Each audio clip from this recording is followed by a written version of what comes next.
Welcome to my YouTube channel TGS academy Manjhaul. जैसा कि physics का क्लास हो रहा है आप लोगों का, इसमें पहले एडमिशन कंप्लीट हो चुका है। ठीक है, आज आप लोगों का वर्क एनर्जी एंड पावर चलेगा, जिसमें कि पहला टॉपिक देखते हैं वर्क यानी कि कार्य। ठीक है,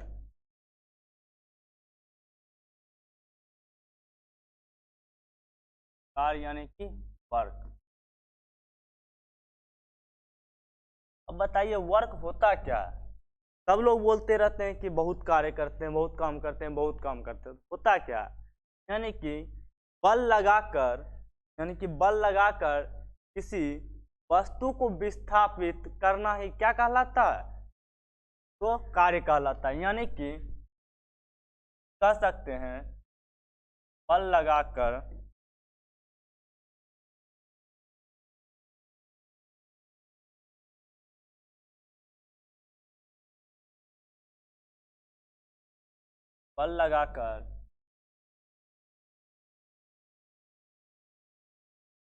वस्तु की दिशा में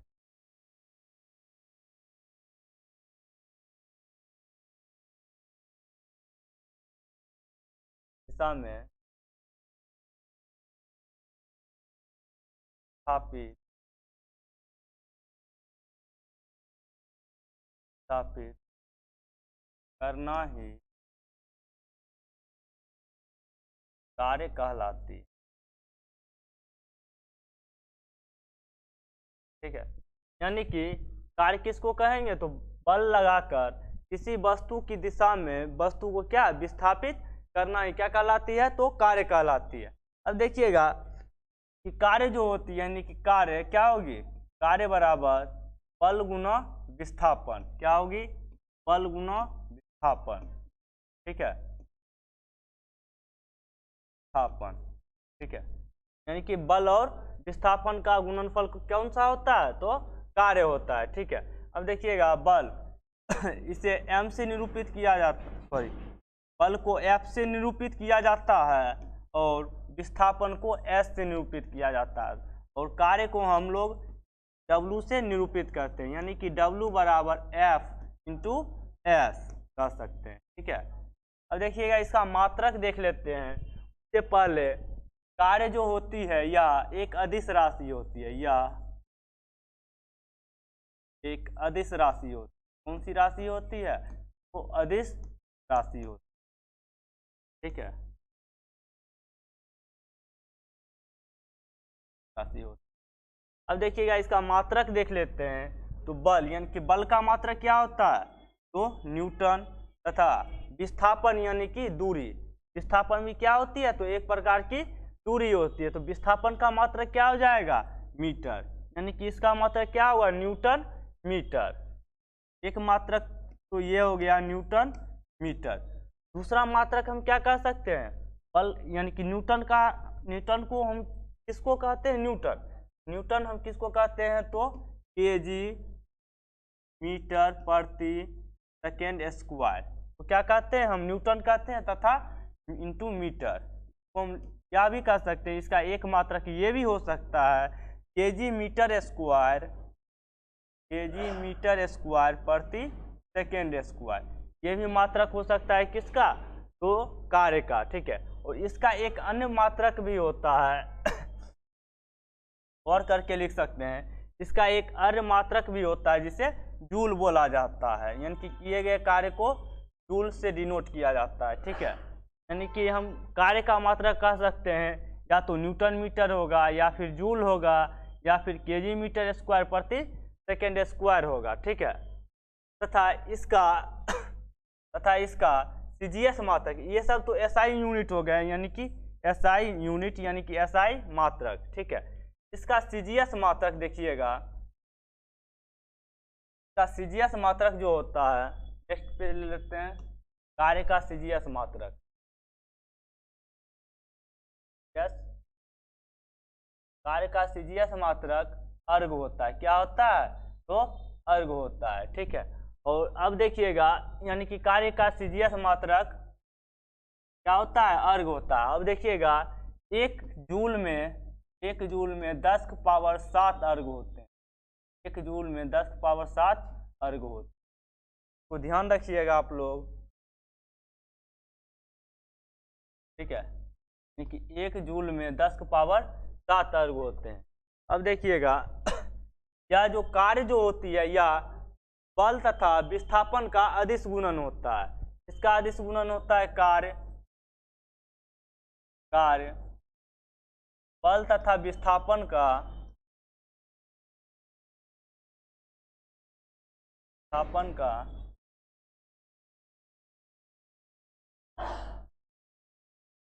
अदिश गुणन होता है।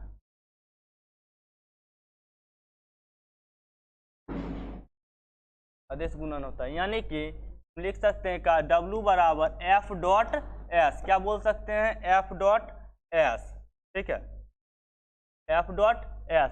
अब आप लोगों को बता चुके हैं, वेक्टर में आप लोगों को बताए थे, जब किसी दो सदिशों का डॉट प्रोडक्ट करवाया जाता है, यानी कि यदि A डॉट बी रहता है, यानी vector A dot vector b रहे, इसको हम क्या लिखते थे, ए बी कॉस थीटा, क्या लिखते थे, ए बी कॉस थीटा, ठीक है, तो हम क्या लिखते थे, a b cos theta. Same F dot s जब है, इसको हम क्या लिखेंगे, F डॉट एस को हम क्या लिखेंगे, एफ एस कॉस थीटा, क्या बोलेंगे, एफ एस कॉस थीटा, ठीक है। यानी कि W का एक अन्य फॉर्मूला भी क्या हो गया, यानी किए गए कार्य का एफ एस कॉस थीटा। अब देखिएगा किया गया कार्य क्या शून्य हो सकता है, क्या शून्य हो सकता है, या फिर धनात्मक या फिर ऋणात्मक क्या हो सकता है। अब एक चीज बताइएगा, विस्थापन जो होती है, विस्थापन क्या होती है, विस्थापन जो होती है, विस्थापन क्या होती है, धनात्मक भी होती है, यानी इसको हम कह सकते हैं पॉजिटिव भी होती है, धनात्मक भी होती है, ऋणात्मक भी होती है तथा शून्य भी होती है। जब विस्थापन क्या हो, पॉजिटिव हो, तो यहाँ पे किया गया कार्य भी पॉजिटिव हो सकता है, निगेटिव होगा तो किया गया कार्य निगेटिव होगा, तथा यदि विस्थापन शून्य हो जाए तब किया गया कार्य भी क्या हो जाएगा, शून्य होगा। यानी कि कार्य जो होती है, कार्य धनात्मक यानी पॉजिटिव, निगेटिव तथा शून्य भी हो सकती है।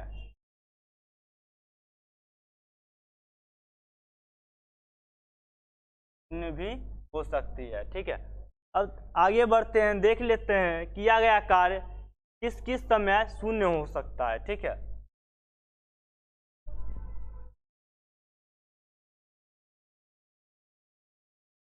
कार्य शून्य हो सकता है,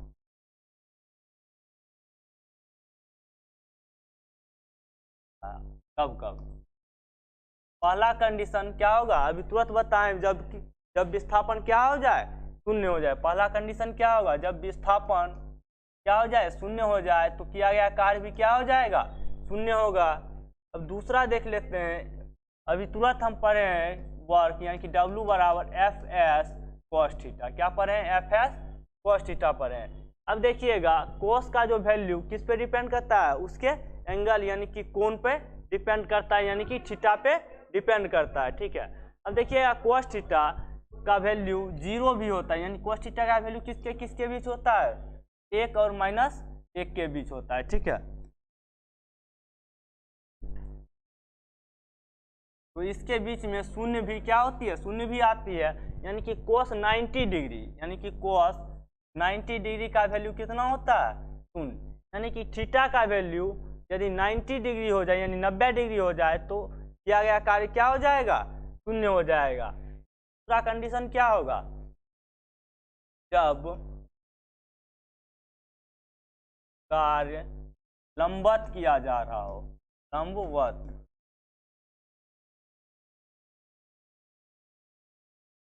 किया जा रहा हो, ठीक है। यानी कि थीटा का वैल्यू क्या हो जाए, शून्य हो जाए। तो थीटा का वैल्यू शून्य हो जाएगा तो किया गया कार्य क्या हो जाएगा, अपने आप शून्य हो जाएगा, ठीक है। चलिए अब आगे बढ़ते हैं, देख लेते हैं ऊंचाई पर किया गया कार्य क्या होता है, ठीक है। ऊंचाई पर या फिर सीढ़ी पर किया गया कार्य क्या होता है?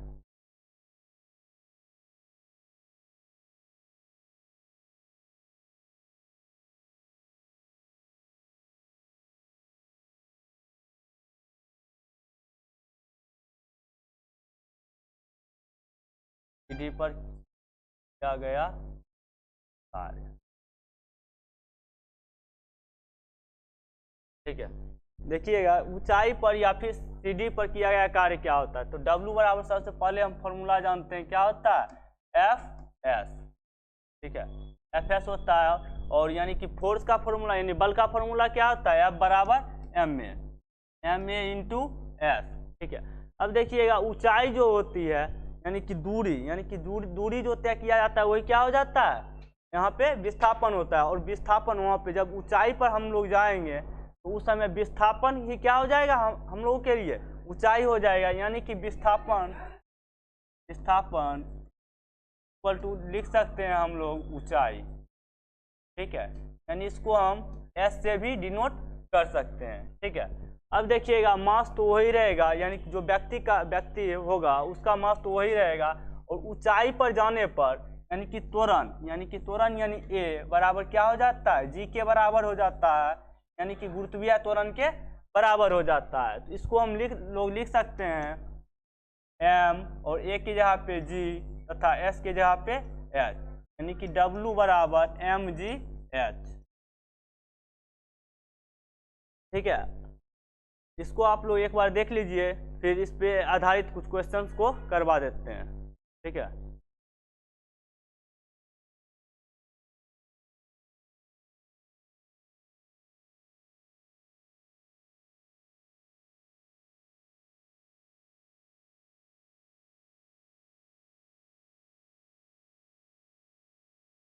चलिए आगे बढ़ते हैं। अब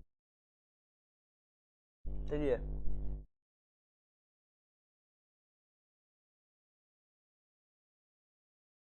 देखिएगा, फर्स्ट क्वेश्चन है, एक वस्तु पर 40 न्यूटन का बल लगाकर 30 मीटर विस्थापित किया जाता है, किया गया कार्य क्या होगा? ठीक है, यानी कि क्या दिया हुआ है, सॉल्यूशन देख लेते हैं।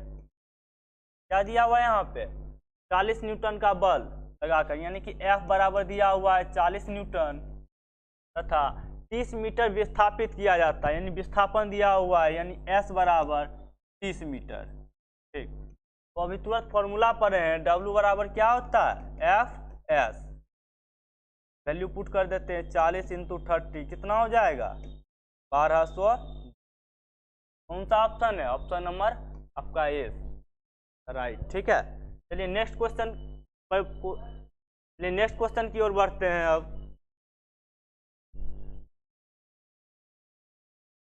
चलिए नेक्स्ट क्वेश्चन है आप लोगों का, 50 न्यूटन का बल लगाकर एक वस्तु को 60 डिग्री के कोण पर 30 मीटर विस्थापित किया जाता है, किया गया कार्य ज्ञात करें। ठीक है, अब देखिएगा इसमें दिया हुआ क्या क्या है, यानी कि 50 न्यूटन का बल लगाकर, यानी कि फोर्स दिया हुआ है कितना है? 50 न्यूटन तथा 60 डिग्री के कोण पर क्या किया जाता है? विस्थापित किया जाता है। ठीक है, यानी कि थीटा इक्वल टू 60 डिग्री तथा विस्थापित किया जाता है, यानी S इक्वल टू कितना दिया हुआ है? 30 मीटर, यानी कि 30 मीटर। ठीक है, अब देखिएगा किया गया कार्य W बराबर क्या होगा? Fs cos theta. ठीक है, तो F का वैल्यू दिया हुआ है, थीटा का तथा विस्थापन का भी वैल्यू दिया हुआ है, तो इसको यहाँ पे पुट करके आप लोग निकाल सकते हैं। ठीक है, 50 इंटू 30 इंटू cos 60 का वैल्यू कितना होता है? तो cos 60 का वैल्यू 1/2 होता है। ठीक है, यहाँ पे देख सकते हैं, गुना कर लीजिएगा, 1500 इंटू हाफ, यानी कि 750 जूल। कितना जूल होगा किया गया कार्य? 750 जूल। कौन सा ऑप्शन है? तो ऑप्शन नंबर 3, यानी कि ऑप्शन इज द राइट। ठीक है, चलिए नेक्स्ट क्वेश्चन की ओर बढ़ते हैं। अब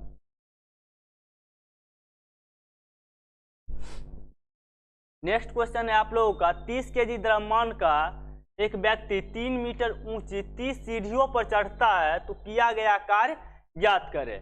ठीक है, इसमें देख लीजिए द्रव्यमान दिया गया यानी कि m दिया गया कितना 60 kg, द्रव्यमान दिया गया है 60 kg। ठीक है, 3 मीटर ऊंची 30 सीढ़ियों पर चढ़ता है, कितनी 30 सीढ़ियों पर, तो ऊंचाई कितनी हो जाएगी 3 × 30 यानी कि 90 मीटर, यानी एक सीढ़ी की लंबाई कितनी है तो 3 मीटर और चढ़ना कितना है 30 सीढ़ी, तो कुल लंबाई कितनी हो जाएगी यानी कि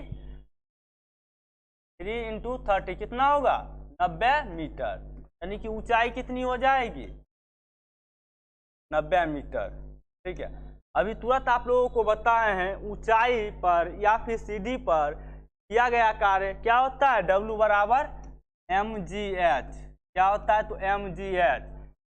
अब देखिएगा द्रव्यमान दिया गया है, ऊंचाई दिया हुआ है और g का वैल्यू कितना होता है 10 मीटर, रख सकते हैं आप लोग 10 मीटर प्रति सेकेंड स्क्वायर।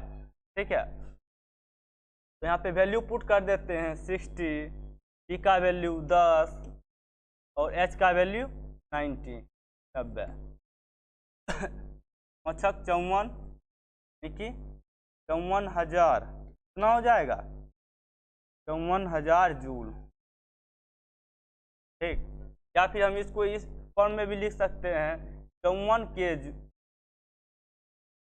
किलो। ठीक है, ऑप्शन कौन सा है, ऑप्शन छूट गया। ठीक है, इसको आप लोग यहाँ पे 54,000 जूल कर लीजिए या फिर इसी को 54 किलो जूल भी लिख सकते हैं। ठीक है, ऑप्शन नंबर डी होगा। चलिए आज के लिए इतना ही रहने देते हैं। ठीक है, उम्मीद करते हैं आप लोग कुछ सीखे होंगे। ठीक है, यदि आप लोग कुछ सीखे होंगे तो लाइक शेयर और सब्सक्राइब जरूर करें, साथ में ही अपने दोस्तों के साथ शेयर भी जरूर करें। धन्यवाद, मिलते हैं नेक्स्ट क्लास में।